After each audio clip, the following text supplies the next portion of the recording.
Hello, friends. Today we are going to learn a very nice poem. The name of the poem, O Captain, My Captain. This poem is from unit number 4, 4.3 for Marathi medium and semi medium.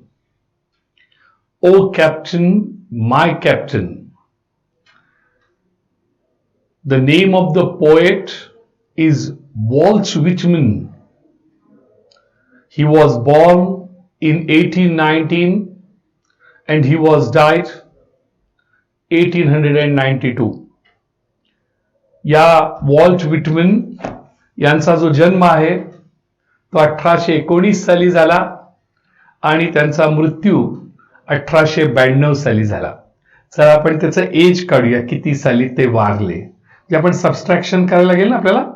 1892 minus 1819 म्हणजे किती झाले बघा. असं 12 मधून 9 गेले, उरले 3. हचाला 1, 9तून 2 गेले, उरले 7. 73 वर्षाचे या ठिकाणी वॉल्ट विटमन असताना ते वारले. लक्षात घ्या, 73 एज. वॉल्ट विटमन हे इंडियन पॉएट आहेत का? नी.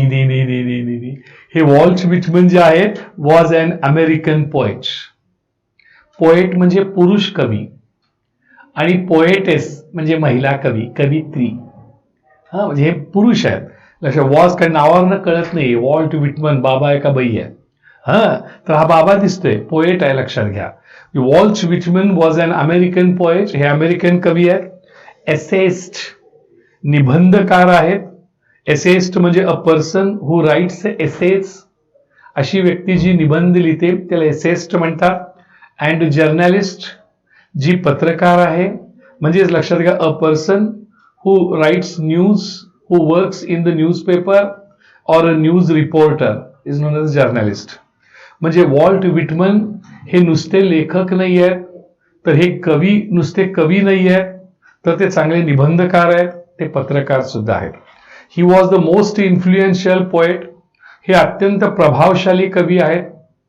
इन्फ्लुएन्शियल म्हणजे इम्प्रेसिव्ह, दुसऱ्यावर प्रभाव टाकणारे. बघितलं की बस एकदम भारी वाटते, असं आहे.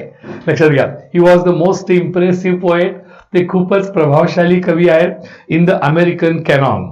जे अमेरिकन समाज आहे किंवा अमेरिकन या ठिकाणी ही जी काही वाङ्मय आहे त्याच्यामध्ये अत्यंत ते प्रभावशाली कवी आहेत.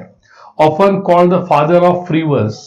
त्यांना नेहमी मुक्त छंदाचे जनक म्हटलं जातं. त्यांना नेहमी मुक्त छंदाचे जनक असं म्हटलं जातं. Father of the free verse. Free verse म्हणजे मुक्त छंद. मुक्त छंद म्हणजे there is no rhyme scheme in that poem. ज्या कवितेमध्ये राईम स्कीम नाही अशा ज्या काही कविता असतात त्याला फ्री वर्स म्हणतात. मराठीत मुक्त छंद म्हणतात आणि ते मुक्त छंदाचे जनक म्हणून ओळखले जातात. He breaks the boundaries of the poetic form. जे काही काव्याचं स्वरूप आहे, लक्षात घ्या, काव्यात्मक जे काही स्वरूप आहे त्याच्या अनेक मर्यादा, अनेक त्याचे लिमिट्स त्यांनी मोडलेले आहेत. अनेक त्याचे, लक्षात घ्या, काव्यात्मक स्वरूपामध्ये त्यांनी नाविन्य आणण्याचा प्रयत्न केलेला आहे. लक्षात घ्या, म्हणजे क्रिएटिव्ह पोएम्स हे त्यांचं खास वैशिष्ट्य आहे असं म्हणावं लागेल. म्हणजे काव्यात्मक स्वरूपाच्या अनेक मर्यादा, अनेक लिमिट्स त्यांनी मोडण्याचा प्रयत्न केलेला आहे.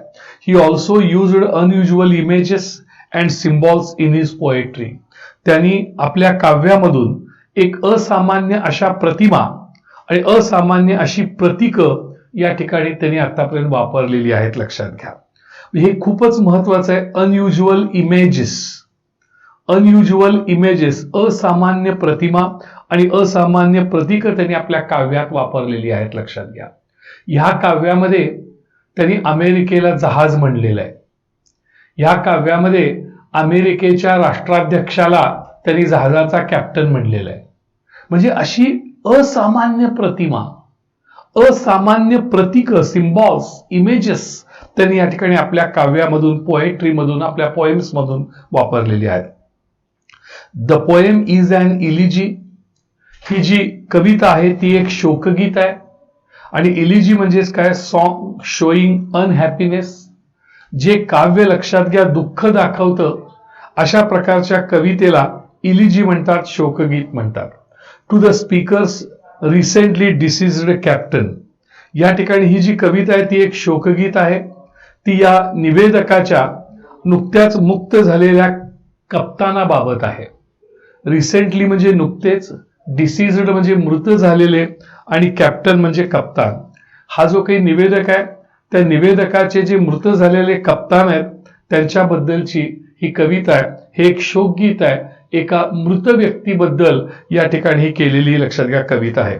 While the nation is celebrating the Victory of the battle, ज्यावेळी संपूर्ण राष्ट्र हे युद्धाचा विजय साजरा करत होतं, जेव्हा संपूर्ण राष्ट्र युद्धाचा विजय साजरा करत असतं. सेलिब्रेट म्हणजे साजरा करणे, व्हिक्टरी म्हणजे विजय, आणि बॅटल म्हणजे युद्ध किंवा war. The speaker is morning, त्यावेळेला हा जो निवेदक आहे तो लक्षात घ्या शोकपूर्ण आहे. मॉर्निंग याचा अर्थ एक्सप्रेसिंग सॅडनेस, म्हणजे या ठिकाणी संपूर्ण राष्ट्र युद्धाचा विजय साजरा करतोय, पण हा जो काही आमचा निवेदक आहे तो मात्र लक्षात घ्या शोक व्यक्त करतोय. At the loss of its great leader, आपल्या महान नेत्याचा मृत्यू झालाय याच्याबद्दल तो शोक व्यक्त करतोय आणि शोकगीत म्हणतो आहे.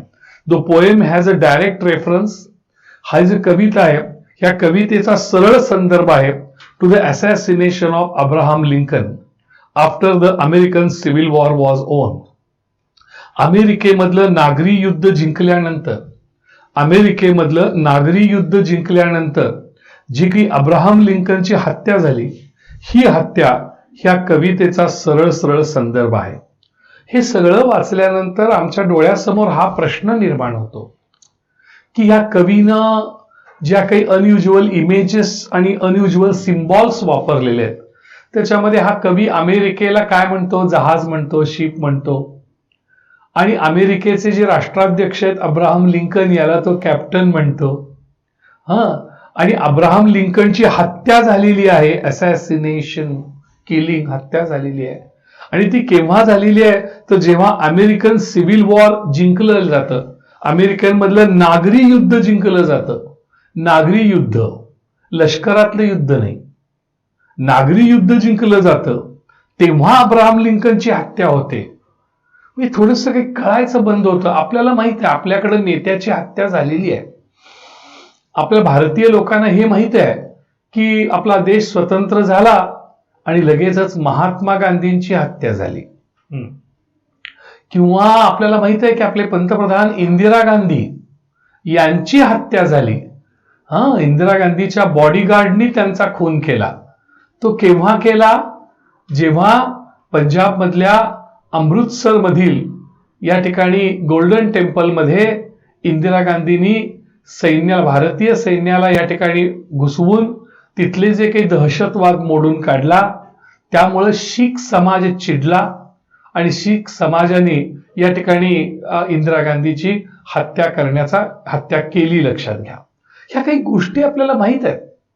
म्हणजे या ठिकाणी हे सगळं या पद्धतीनं जसं इंदिरा गांधींनी लष्कराचा वापर करून अमृतसर मधली जे काही शीख होते, ज्यांना लक्षात घ्या त्या शीखांना या ठिकाणी खलिस्तान पाहिजे होता की आमच्या पंजाबला स्वतंत्र करा आणि आम्हाला खलिस्तान, जसं मुस्लिम लोकांसाठी पाकिस्तान झाला तसा या ठिकाणी लक्षात घ्या खलिस्तानची मागणी हे शीख लोक करत होते. त्याला इंदिरा गांधींनी अखंड भारत राहावा आणि या ठिकाणी लक्षात घ्या खलिस्तानचा तुकडा पडू नये म्हणून लक्षात घ्या ही जी खलिस्तानची मागणी करणारे शीख दहशतवादी होते, अतिरेकी होते, त्यांचा बिमोड करण्यासाठी त्यांनी काय केलं, ब्ल्यू स्टार ऑपरेशन केलं. आणि त्यामध्ये इंदिरा गांधींनी भारतीय सैनिकांना अमृतसरच्या मंदिरामध्ये या ठिकाणी गोल्डन टेम्पलमध्ये घुसवून त्या दहशतवाद्याकडे असणारा सगळा दारुगोळा अमुक तमुक सगळं निस्तनाभूत केलं. तिथल्या सगळ्या दहशतवाद्यांना लक्षात घ्या ठार केलं. आणि आज या ठिकाणी संपूर्ण पंजाब अत्यंत आनंदाने भारतामध्ये या ठिकाणी आनंदाने राहतो आहे भारतीयांच्या बरोबर, भारताबरोबर. खलिस्तानची मागणी आता या ठिकाणी लक्षात घ्या पंजाबनं किंवा शीख लोकांनी सोडून दिलेली आहे. तर हे सगळं जर का आपण बघितलं तर अशाच प्रकारचं थोडंसं काहीतरी असावं. मग नेमकं ते काय आहे, ही काय सिव्हिल वॉर आहे, नागरी युद्ध कसलं आहे, आणि नागरी युद्धामध्ये लक्षात घ्या अमेरिकेच्या राष्ट्रपतीचा का खून केला गेला, हे नागरी युद्ध जिंकल्यानंतर. काय प्रकार आहे हा?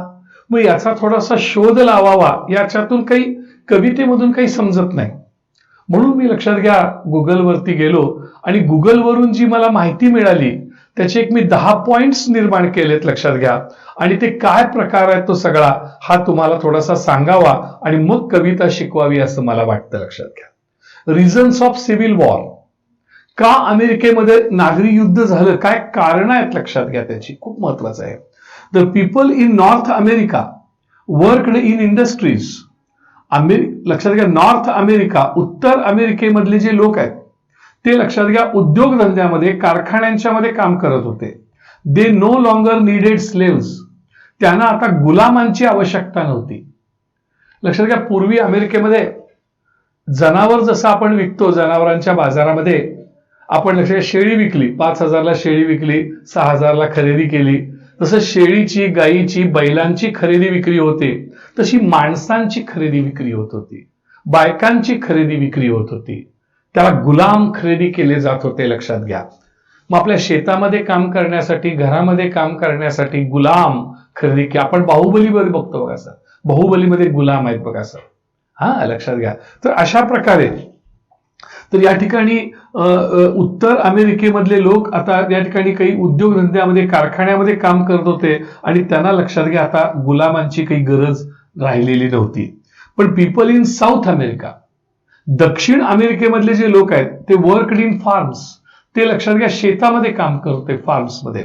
दे डिपेंडेड अपॉन स्लेव्ह लेबर, आणि ते लक्षात घ्या गुलाम जे काही लक्षात घ्या मजूर आहेत, लेबर म्हणजे मजूर, गुलाम मजुरावर ते अवलंबून होते. म्हणजे शेतामध्ये काम करण्यासाठी त्यांना गुलाम मजुरांची लक्षात घ्या गरज होती. लक्षात घ्या तर गुलाम त्यांना पाहिजे होते. म्हणजे दक्षिण अमेरिकेतल्या लोकांना गुलाम पाहिजे होते आणि लक्षात घ्या उत्तर अमेरिकेतल्या लोकांना गुलामांची गरज नव्हती. असं दक्षिण अमेरिका आणि उत्तर अमेरिका यातला हा फरक. मग Abraham Lincoln became the president of United states, त्याला फेडरल गव्हर्नमेंट म्हणतात. जे काही अमेरिकेमध्ये वेगवेगळी राज्य आहेत त्या सगळ्या राज्यांना एकत्रित करून अब्राहम लिंकन हे 16वे राष्ट्रपती बनले, 16 प्रेसिडेंट. अब्राहम लिंकन राष्ट्रपती बनले. He got elected without the help of 10 southern states. दक्षिणेकडली जी काही 10 राज्य आहेत त्यांची मदत न घेता ते या ठिकाणी लक्षात घ्या राष्ट्रपती म्हणून बहुमताने निवडून आले. He was a member of new anti slavery Republican party, जी गुलामगिरीच्या विरोधामध्ये असलेली प्रजासत्ताक पक्ष होता. गुलामगिरीच्या विरोधामध्ये अँटी स्लॅव्हरी, गुलामगिरी विरोधी असणारी जी काही रिपब्लिकन पार्टी होती त्याचे ते सदस्य होते. म्हणजे अब्राहम लिंकन अशा पार्टीचे सदस्य होते की बाबा ही गुलामगिरी नसली पाहिजे, जनावरांसारखी माणसांची खरेदी विक्री होता कामा नये, माणसांना स्वातंत्र्य मिळालं पाहिजे, अशी गुलामगिरी अस्तित्वात राहू नये, अशा प्रकारचे एक विचार मानणारी ही पार्टी आहे. आणि त्या पार्टीचे अब्राहम लिंकन सदस्य होते. आणि अब्राहम लिंकन आता लक्षात घ्या या अमेरिकेचे 16वे राष्ट्रपती या ठिकाणी झालेले होते. आणि ह्या ते कुणाच्या जीवावर निवडून आले होते विशेष करून तर नॉर्थ अमेरिकेच्या जोरावर निवडून आले होते, जिथं गुलामाची फारशी गरज नव्हती. पण जवळजवळ 10 दक्षिण अमेरिकेतल्या राज्यांची मदत न घेता ते निवडून आलेले होते. लक्षात घ्या जिथं गुलामाची या ठिकाणी खूप गरज आहे शेतीसाठी वगैरे. मेनी साऊदर्न स्टेट्स, जे कित्येक दक्षिणेकडली राज्य आहेत, did not to be the part of United States. ही लक्षात घ्या कित्येक डिड नॉट वॉन्ट, असं म्हणूया आपण, did not want to be the part of United States. म्हणजे दक्षिणेकडली कित्येक जी राज्य आहेत लक्षात घ्या त्यांना हे युनायटेड स्टेट्स ऑफ अमेरिकेचा भाग बनायची इच्छा नव्हती. नको आहे आम्हाला, कारण त्यांचं जर भाग बनायला गेलं तर गुलाम आम्हाला मग घेता येणार नाहीत. मग कारण स्वतः राष्ट्रपती गुलामगिरी विरुद्ध आहेत. बरं, मग गुलामगिरी नष्ट करणारा कायदा करतील ते, म्हणून त्यांना त्या युनायटेड स्टेट्सचा भाग बनायचं नव्हतं. मग Abraham Lincoln used power. Abraham लिंकननी लक्षात घ्या सत्तेचा वापर केला, मिलिटरीचा वापर केला, जसा इंदिरा गांधींनी केला. म्हणजे जसं पंजाबमधल्या शीख दहशतवाद्यांना कळलं का, शीख दहशतवाद्यांना या ठिकाणी लक्षात घ्या आपला स्वतंत्र खलिस्तान पाहिजे होता, पंजाबला स्वतंत्र खलिस्तान म्हणून घोषित करावे यासाठी त्यांनी चळवळ उभी केली होती. बरोबर लक्षात घ्या. आणि या ठिकाणी ते लक्षात घ्या धुसफूस करत होते. मग इंदिरा गांधी आणि हे सगळं अमृतसरच्या मंदिरातून चाललेलं होतं. हे जेव्हा कळालं तेव्हा इंदिरा गांधींनी काय केलं की ब्लू स्टार ऑपरेशन केलं आणि भारतीय सैन्याला या ठिकाणी मंदिरामध्ये घुसवलं आणि त्यांचा बीमोड करून टाकला आणि खलिस्तानच्या मागणी करणाऱ्या या दहशतवाद्यांचा, अतिरेक्यांचा बीमोड केला. मग तसं अब्राहम लिंकननी काय केलं, जे गुलामीची मागणी करतायत, गुलामगिरी राहू दे म्हणतायत, अशा लोकांचे जे काही तिकडले स्टेट्स आहेत, मागणी करणारे लोक आहेत, ते अब्राहम लिंकनने आपली पॉवर वापरली, सैन्याची पॉवर, ट्रुप्स म्हणजे सैन्य, and for southern states, southern दक्षिणेकडील राज्यांसाठी, to be the part of United States, त्यांनी या युनायटेड स्टेट्स ऑफ अमेरिकेचा भाग बनण्यासाठी, या दक्षिणेकडल्या राज्यांनी भाग बनण्यासाठी त्यांनी लक्षात घ्या आपल्या सैन्याचा वापर केला आणि त्यांची जी चळवळ होती, त्यांचा जो विरोध होता तो त्यांनी मोडून काढला. People in north believed that, दक्षिणेकडले जे लोक आहेत, दक्षिणेकडल्या राज्यातले जे लोक आहेत, त्यांचा असा विश्वास होता की स्लॅव्हरी इज, लक्ष, नॉर्थकडील, हे उत्तरेकडील जे लोक आहेत, जे इंडस्ट्रीमध्ये वगैरे आहेत, उत्तरेकडले जे लोक आहेत, त्यांचा असा विश्वास होता की स्लॅव्हरी इज रॉंग, ही गुलामगिरी ही चुकीची आहे. They wanted slavery made illegal in United States, त्यांची अशी इच्छा होती की जी गुलामगिरी आहे ती बेकायदेशीर व्हावी युनायटेड स्टेट्स ऑफ अमेरिकेमध्ये, अमेरिकेच्या संयुक्त राष्ट्रामध्ये, अमेरिका संपूर्ण देशामध्ये गुलामगिरी ही बेकायदेशीर व्हावी अशी नॉर्थच्या लोकांची इच्छा होती, नॉर्थ अमेरिकेच्या लोकांची. बट पीपल इन साऊथ, पण दक्षिणेकडले जे लोक आहेत त्यांची लक्षात घ्या वॉन्टेड स्लॅव्हरी, त्यांना लक्षात घ्या गुलामगिरी पाहिजे होती. So they opposed people in north, म्हणून त्यांनी लक्षात घ्या उत्तरेकडील लोकांना विरोध केला. आता दोन भाग झाले लक्षात घ्या. उत्तरेकडल्या लोकांना गुलामगिरी नको आहे, गुलामगिरी नष्ट झाली पाहिजे. दक्षिणेकडल्या लोकांना गुलामगिरी पाहिजे, लक्षात घ्या. मग उत्तरेकडले लोक आणि दक्षिणेकडले लोक एकमेकांचे विरोधक झाले. जसं आपल्याकडे हिंदू मुस्लिमांच्या दंगा झाला, लक्षात घ्या. हिंदू लोक म्हणतात हिंदुस्थान पाहिजे, याला तर पाकिस्तान पाहिजे. मग अशा दोघांच्यात नागरी युद्ध झालं, ते नागरी युद्ध हिंदू मुस्लिमांच्या मध्ये आपल्या स्वातंत्र्यानंतर, लक्षात घ्या, स्वातंत्र्यापूर्वी, स्वातंत्र्यानंतर, त्याप्रमाणे इथं झालं असं लक्षात घ्या. गुलामगिरी नको म्हणणारे आणि गुलामगिरी पाहिजे म्हणणारे हे लोक एकमेकांच्या विरोधात येऊन ठोकले, लक्षात घ्या. पुढं मग civil war between south America and north America begin. मग लक्षात घ्या दक्षिण अमेरिका आणि उत्तर अमेरिकेमध्ये हे नागरी युद्ध, लोकांच्यात युद्ध सुरू झालं. Abraham Lincoln got success. Abraham Lincoln, लक्षात घ्या, मिलिटरी होती, त्याला यश मिळालं, लक्षात घ्या, जसं इंदिरा गांधींनी यश मिळवलं. अमृतसरच्या मंदिरामध्ये, गोल्डन टेम्पल्समध्ये इंदिरा गांधींनी ब्लू स्टार ऑपरेशन करून या ठिकाणी, लक्षात घ्या, तिथल्या सगळ्या दहशतवाद्यांचा बिमोड केला सैन्याच्या मदतीनं. तसं अब्राहम लिंकन मिलिटरीचा वापर करून, लक्षात घ्या, त्याला यश मिळालं. अँड स्लॅव्हरी वॉज अबॉलिश्ड, आणि लक्षात घ्या गुलामगिरीचे त्यांनी, लक्षात घ्या, नष्ट केली, गुलामगिरी संपवली, गुलामगिरी या अमेरिकेमधनं नेस्तनाबूत केली, गुलामगिरी विरुद्ध कायदा केला, लक्षात घ्या त्यांनी, आणि गुलामगिरी नष्ट केली. आणि जे जे लोक गुलामगिरी पाहिजे म्हणत होती त्यांना संपवलं त्यांनी, लक्षात घ्या. बरोबर आहे ना, लष्कराच्या मदतीनं. So people were celebrating Victory. त्यामुळे बाकी सगळे जे काही लोकांना गुलामगिरी पाहिजे होते म्हणणारे ते थोडे लोक सोडले, तर बाकी सगळे लोक, लक्षात घ्या, विजयोत्सव तयार करत होते, विजय करत होते, जिंकले अब्राहम लिंकन. अमेरिकेमधनं अनेक वर्षानुवर्षे असलेली गुलामी संपली एकदाची, माणसं स्वतंत्र झाली, हा आनंदोत्सव या ठिकाणी साजरा केला जात होता. मग या ठिकाणी अब्राहम लिंकनचा खून कसा झाला बघा असं, हा शेवटचा मुद्दा. ऑन 14 एप्रिल 1865, 14 एप्रिल 1865 रोजी Abraham Lincoln was watching the play. Abraham Lincoln एक नाटक बघत होते, लक्षात घ्या, at Fords theatre in Washington. अमेरिकेमध्ये वॉशिंग्टन नावाचं मोठं शहर आहे आणि वॉशिंग्टन शहरामध्ये फोर्ड थिएटर आहे. आणि त्या फोर्ड थिएटरमध्ये, लक्षात घ्या, अब्राहम लिंकन नाटक बघत होते. प्ले म्हणजे नाटक. The well non stage actor, आणि तिथं, लक्षात घ्या, ख्यातनाम असलेला, सुप्रसिद्ध असलेला एक अभिनेता होता, स्टेज ऍक्टर. त्याचं नाव आहे जॉन विल्क्स बूथ. हा जॉन विल्क्स बूथ हा जो काही अभिनेता होता, शॉट इन लिंकन्स हेड, त्याने अब्राहम लिंकनच्या डोक्यामध्ये गोळी मारली. बघत असताना, नाटक बघत असताना अब्राहम लिंकनच्या डोक्यात गोळी मारली. And he died the following day at 7:22 AM. आणि सकाळी 7:22 दुसऱ्या दिवशी अब्राहम लिंकन वारले. मग आता एवढा मोठ्या माणसाचा खून झाला, आपल्याकडे महात्मा गांधींचा खून झाला, जसं आपल्याकडे इंदिरा गांधींचा खून झाला, लक्षात घ्या, आपल्याकडे राजीव गांधींचा खून झाला होता, लक्षात घ्या. बरोबर आहे, लक्षात घ्या. का राजीव गांधींचा खून झाला होता माहितीये तुम्हाला सर? तर राजीव गांधींनी, लक्षात घ्या, या ठिकाणी तामिळी जे दहशतवादी होते, तामिळी दहशतवादी श्रीलंकेमध्ये, त्या तामिळी दहशतवाद्यांचा बिमोड करण्यासाठी श्रीलंकेमध्ये पाकिस्तानचं शांती सैन्य येऊ नये म्हणून राजीव गांधींनी पाकिस्तान त्या श्रीलंकेचा मित्र होण्यापेक्षा श्रीलंकेचा मित्र भारत व्हावा म्हणून लक्षात घ्या शांती सैन्य राजीव गांधींनी या ठिकाणी लक्षात घ्या पाठवलं. कुठे पाठवलं सांगा सर? तर या ठिकाणी श्रीलंकेमध्ये पाठवलं. आणि तामिळी अतिरेक्यांचा जे लक्षात घ्या या ठिकाणी तामिळी अतिरेक्यांचा त्यांनी बिमोड केला शांती सैन्य पाठवल्यामुळं.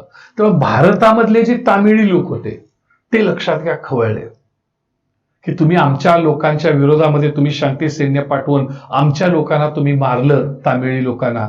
म्हणून भारतामधले तामिळी लोक लक्षात घ्या चिडले. आणि जेव्हा या ठिकाणी पेरू बंदरला राजीव गांधी गेले होते त्यावेळेला लक्षात घ्या एका बाईने आपल्या अंगाभोवती बॉम्ब गुंडाळून त्यांनी राजीव गांधीला नमस्कार करायचं नाटक करून बॉम्बस्फोट केला आणि त्यामध्ये राजीव गांधी वारले. लक्षात घ्या. म्हणजे हे असं का केलं सर? त्याला रिव्हेंज म्हणतात, सूड घेणे. राजीव गांधींचा सूड घेतला तामिळी लोकांनी. कशा करता सूड घेतला लक्षात घ्या? तर त्यांनी तिथं श्रीलंकेमध्ये शांती सैन्य पाठवून तामिळी अतिरेक्यांचा बिमोड केला. म्हणून इंदिरा गांधींचा का खून केला सांगा? शिखांनी एका खून केला जो शीख बॉडीगार्ड होता. का त्यांनी लक्षात घ्या शिखांनी इंदिरा गांधींचा खून केला? तर इंदिरा गांधींनी लक्षात घ्या आमच्या खलिस्तानची मागणी असणाऱ्या लक्षात घ्या शीख अतिरेक्यांचा सैन्य पाठवून त्यांचा बिमोड केला. ह्याचा बदला घेण्यासाठी, रिव्हेंज घेण्यासाठी इंदिरा गांधींची हत्या केली. महात्मा गांधींची का हत्या केली गेली? तर महात्मा गांधींनी पाकिस्तानला सपोर्ट केला. लक्षात घ्या पाकिस्तानला सपोर्ट केला म्हणून लक्षात घ्या महात्मा गांधींची लक्षात घ्या हत्या करण्यात आली. म्हणजे ह्या ज्या काही गोष्टी आहेत ज्यांना पाकिस्तान वेगळा करायचा नव्हता किंवा ज्यांना पाकिस्तानला सपोर्ट करायचा नव्हता अशा काही लोकांनी लक्षात घ्या महात्मा गांधींचा खून केला. तर अशा पद्धतीनं लक्षात घ्या एक जसे खून होत गेले तसं इथं उत्तर अमेरिकेमध्ये लक्षात घ्या उत्तर अमेरिकेमध्ये गुलामगिरी नको होती, दक्षिण अमेरिकेमध्ये गुलाम पाहिजे होते. म्हणजे गुलामगिरीला सपोर्ट करणारे लोक दक्षिण अमेरिकेमध्ये होते, उत्तर अमेरिकेमध्ये गुलामगिरी नष्ट व्हावी असे म्हणणारे लोक होते. आणि अब्राहम लिंकन गुलामगिरीच्या विरोधामध्ये असलेला नेता होता आणि त्यांनी गुलामगिरी हे बेकायदेशीर केली. मानवतावादी काम केलं, चांगलं काम केलं अब्राहम लिंकननं. माणसाची जनावरांप्रमाणे खरेदी विक्री होणं बरोबर नाही ना. चांगलं काम केलं अब्राहम लिंकननी. पण त्याला प्रचंड विरोध नॉर्थ अमेरिकेतल्या लोकांचा होता. त्यामुळे नॉर्थ अमेरिकेतले लोक आणि नॉर्थ अमेरिकेतले लोक ज्यांना गुलामगिरी नको होती आणि दक्षिण अमेरिकेतले लोक ज्यांना गुलामगिरी पाहिजे होती यांच्यामध्ये प्रचंड युद्ध झालं. लक्षात घ्या नागरी युद्ध झालं. लोक एकमेकांना भोगसायला लागले, मारायला लागले. आणि ते नागरी युद्ध जो हा विरोध होता गुलामगिरी पाहिजे म्हणणारे, हा विरोध लक्षात घ्या उत्तर अमेरिकेतल्या लोकांचा विरोध अब्राहम लिंकननी सैन्य पाठवून मोडून काढला. आणि त्यामुळे त्यातले काही गुलामगिरी पाहिजे म्हणणारे लोक चिडले आणि त्यांनी बदला घ्यायचा या गोष्टीचा म्हणून लक्षात घ्या त्यांनी काय केलं? अब्राहम लिंकनचा खून केला. तर अशा अब्राहम लिंकनचा खून झाला तर जसं आपल्याकडे लक्षात घ्या महात्मा गांधी वारल्यानंतर अखंड सगळा भारत, सगळं जग दुःख सागरात बुडून गेलं होतं. पंतप्रधान इंदिरा गांधींचा खून झाल्यानंतर सगळं अखंड भारत, अखंड जग दुःख सागरामध्ये बुडून गेलं होतं. जसं लक्षात घ्या राजीव गांधींचा खून झाला त्यानंतर अखंड जग दुःखाच्या महासागरात बुडून गेलं होतं. तसं अब्राहम लिंकनवर असंख्य प्रेम करणारी माणसं होती लक्षात घ्या आणि ती सगळी दुःख सागरामध्ये बुडून गेली. आणि हा जो कवी आहे लक्षात घ्या हा असाच अब्राहम लिंकनवरती प्रेम करणार आहे आणि हा अशा प्रकारचा अब्राहम लिंकनवर प्रेम करणार असल्यामुळं तो या ठिकाणी लक्षात घ्या त्याने शोकगीत तयार केलं. इलिजी म्हणतात त्याने शोकगीत तयार केलं आणि त्यांनी आता ह्या अमेरिकेला एक प्रचंड मोठं जहाज म्हणलेलं आहे. अब्राहम लिंकनला त्या जहाजाचा कॅप्टन म्हटलेला आहे लक्षात घ्या. त्याचा मी शेवटी उल्लेख केलाय, त्याला मेटॅफर म्हणतात sir. In this poem metaphor is used. ह्या कवीनी रूपक अलंकार वापरलेला आहे. United States of America is implicitly compared to a ship. लक्षात घ्या युनायटेड स्टेट्स ऑफ अमेरिकेचं काही साम्य नसताना त्याची जहाजाबरोबर तुलना केलेली आहे. The president of USA is implicitly compared to captain. American राष्ट्राध्यक्षाची तुलना कप्तानाबरोबर केलेली आहे. The civil war is implicitly compared to a fearful trip. हे जे नागरी युद्ध आहे त्याची लक्षात घ्या एक भयानक सहली बरोबर किंवा एक भयानक जलप्रवासाबरोबर त्याची तुलना केलेली आहे. फिअरफुल वायोज म्हणजे जलप्रवास. पीसफुल पीस आफ्टर वॉर युद्धानंतरची जी शांतता आहे is implicitly compared two port. त्याची लक्षात घ्या बंदराबरोबर तुलना केलेली आहे. ते जहाज बंदरावर आलं म्हणजे युद्धानंतरची शांतता प्रस्थापित झाली असं ते लक्षात घ्या. म्हणजे हे सगळं असे रूपक अलंकार या ठिकाणी इथं वापरले त्या कवितेमध्ये. आणि मग लक्षात घ्या, आता आपल्याला ही कविता समजणं खूप सोपं जाईल असं मला वाटतंय. आणि बघूया कवी काय म्हणतोय. लक्षात घ्या कवीनं कसं वापरलंय बघूया. लक्षात घ्या आता. ओ कॅप्टन, माय कॅप्टन, अरे हे माझ्या कप्ताना, आवर फिअरफुल ट्रिप इज डन. अरे आपला हा भयानक प्रवास संपलेला आहे. हे जे भयानक नागरी युद्ध होतं ते संपलेलं आहे. लक्षात घ्या, जे फिअरफुल ट्रिप म्हणजे डेडली सिव्हिल वॉर, हे जे भयानक असं नागरी युद्ध आहे ते संपलेलं आहे. टू बी डन म्हणजे to be finished. The ship has weathered every rack. हे जे आपलं जहाज आहे, या जहाजाने लक्षात घ्या प्रत्येक अडचणीवरती मात केलेली आहे. टू विदर म्हणजे मात करणे, टू ओव्हरकम. रॅक म्हणजे डिफिकल्टी, म्हणजे our ship has overcome every difficulty. आपल्या या जहाजानं प्रत्येक अडचणीवर, प्रत्येक संकटावर मात केलेली आहे. जहाज म्हणजे कसं अमेरिका. आपल्या अमेरिका देशानं प्रत्येक प्रकारच्या अडचणीवर मात केलेली आहे. सिव्हिल वॉर आता संपलेला आहे, नागरी युद्ध आता संपलेलं आहे. The prize we sought is won. जे पारितोषिक आपल्याला मिळायला पाहिजे होतं, म्हणजे विजय मिळायला पाहिजे होता, लक्षात घ्या तो आता आपण जिंकलेला आहे. आता उत्तर अमेरिकेमधला सगळा जो काही विरोध होता तो आपण मोडून काढलेला आहे. लक्षात घ्या. आणि हे आता आपलं सगळं अखंड अमेरिका एक झालेला आहे. अमेरिकेचा तुकडा पडला नाही. जसं लक्षात घ्या भारताचा पाकिस्तान एक तुकडा पडला, बांगलादेश हा एक तुकडा पडला, लक्षात घ्या, तसं अमेरिकेत होऊ दिलं नाही अब्राहम लिंकननी. अब्राहम लिंकन तुकडा, जसं इंदिरा गांधींनी खलिस्तानचा तुकडा पाडू दिला नाही, तसं लक्षात घ्या या ठिकाणी अब्राहम लिंकननी ताकबळाचा वापर करून वेगळा तुकडा पाडू दिला नाही अमेरिकेचा. बरोबर लक्षात घ्या. आणि हे विजय मिळालेला आहे, यात यश मिळालेलं आहे. The price we sought is won. जे आपल्याला पाहिजे होतं पारितोषिक अखंड अमेरिकेचं ते आता आपण प्राप्त केलेलं आहे. सॉटचं मूळ रूप टू सीक म्हणजे मिळवणे, प्राइस म्हणजे बक्षीस, ओनचं मूळ रूप आहे विन म्हणजे जिंकणे. लक्षात घ्या. The port is near. आता हे बंदर जवळ आलेलं आहे. बंदर, आपलं जहाज बंदराजवळ आलेलं आहे.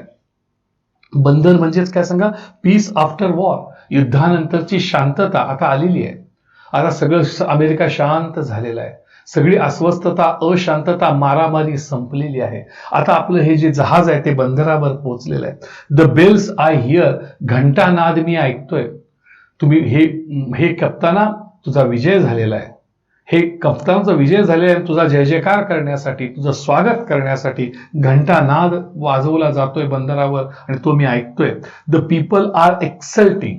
लोक लक्षात घ्या आनंदोत्सव साजरा करतात. एक्सल्टिंग म्हणजे रिजॉयसिंग. लोक आनंदोत्सव साजरा या ठिकाणी करायला लागलेले आहेत. While follow eyes the steady keel. त्याच वेळेला माझी जी नजर आहे ती स्थिर असलेल्या जहाजाच्या तळभागाकडे गेलेली आहे. त्याच वेळेला माझी जी नजर आहे, आईज माझी जी नजर आहे ती स्थिर असलेल्या कीलकडे म्हणजे जहाजाच्या मजबूत अशा पायाकडे गेलेली आहे, मजबूत अशा सरफेसकडे गेलेली आहे. The vessel grim and daring. हे जे जहाज आहे, इथं व्हेसलचा अर्थ जहाज, हे जे जहाज आहे ते या ठिकाणी लक्षात घ्या असं गंभीर झालेलं आहे, धाडसी बनलेलं आहे. का सांगा? कारण तिथं त्या जहाजाच्या पृष्ठभागावर, त्या जहाजाच्या बेसवर माझ्या कप्तानाचा देह पडलेला आहे. त्यामुळे आता हे सगळं जहाज गंभीर बनलेलं आहे. लक्षात